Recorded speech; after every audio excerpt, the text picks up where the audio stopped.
କନ୍ଧମାଳ କବି ସ୍ୱପ୍ନ କୁମାର ତ୍ରିପାଠୀଙ୍କ କବିତା ରଚନା ଯୁଗ ପ୍ରାବନ୍ଧୀରେ ଭବ୍ୟ ଅତିଥି। ପ୍ରେମର ତୀର୍ଥଟେ ବାପୁଙ୍କ ପ୍ରଚକ୍ଷୁ ଯଷ୍ଟି କଠଉ କମଳ ନିତ୍ୟ ପ୍ରଜ୍ଞା ଅସ୍ତ୍ର ଅହିଂସା ସତ୍ୟର ବାହି ନେଲେ ସ୍ୱ କାଳ।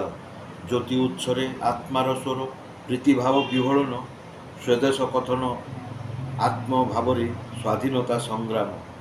ଆତ୍ମାରେ ଧ୍ୟାନ ଅଦ୍ଭୁତ ବଳ ଏକନିଷ୍ଠ ପ୍ରଜ୍ଞାଧାର ମାନବ ପ୍ରେମରେ ବାହି ନେଲେ ସ୍ୱର ବନିଲେ ଅମରେଶ୍ୱର। ଚକ୍ଷୁ ବୁଝିଦେଲେ ଅମାନବ ଧାରେ ଅପୂରଣ କିଛି କାମ୍ୟ ସମୃଦ୍ଧ ତୀର୍ଥ ଗଢ଼ୁ ସ୍ୱରାଜ୍ୟ ଆତ୍ମାରେ ଉଦ୍ଯାପନ। ଅମର ଆତ୍ମାଙ୍କ ପ୍ରଜ୍ଞାନ ଭାରତ ଚେଇଁ ଉଠେ ପୁଣି ଆତ୍ମା ଆତ୍ମା କାମନାର ଶବ୍ଦ ଚରିତାର୍ଥେ ବାହି ନିଏ ସେହି ସଂଜ୍ଞା।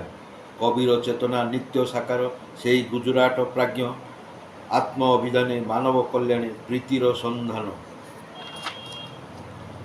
ଭାବ ମଣିଷର ଆତ୍ମାଟା ଅମର ନିତ୍ୟ ଚକ୍ଷୁ ଅନୁଧ୍ୟାନ ସେ ଲାଗି ମୋଦିଙ୍କ ଚକ୍ଷୁ କମଳ ପ୍ରେମ ପ୍ରୀତିର ସନ୍ଧାନ।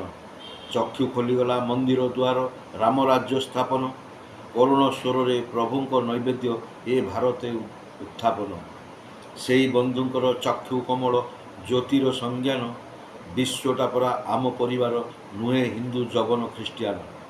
ସନାତନ ଚକ୍ଷୁ ଦୃଷ୍ଟି ନୁହେଁ ଭ୍ରମ ମାନବତା ବାହେ ସଂଜ୍ଞା ମାନବ ହୃଦୟ ଦେବତା ଜାଗ୍ରତ ସେଇ ପ୍ରଭୁଙ୍କର ଆଜ୍ଞା। ଖୋଲା ମଣିଷର ହୃଦୟ ସ୍ୱର ହିଁ ପ୍ରେମର ସ୍ୱଭାବନ ଚକ୍ଷୁର ଧାରେ ସାମ୍ୟ କଥନ ହିଁ ନିତ୍ୟ ବିଶ୍ୱାସ ଭବନ।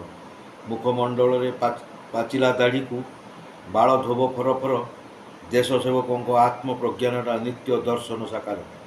ବିପକ୍ଷ ଚକ୍ଷୁ ଅମାବାସ୍ୟା ସୃଷ୍ଟ ହୁଏ ନାହିଁ ଉପଚାର ହୃଦୟ ନିର୍ମଳେ ପ୍ରଭୁଙ୍କ ସଂଜ୍ଞାନ ବିଜ୍ଞତା ବାହେ ସ୍ୱର। ଯୁଗ ପ୍ରାବନ୍ଧୀରେ ଗୋଟିଏ ଆତ୍ମା ହିଁ ଚକ୍ଷୁର ଜ୍ୟୋତି ଯଜ୍ଞ ଅବିଶ୍ୱାସୀ ମନ ନିତ୍ୟ ଅହଙ୍କାର ନୁହେଁ ଉପଲବ୍ଧ ଜ୍ଞାନ। ଧନ୍ୟବାଦ।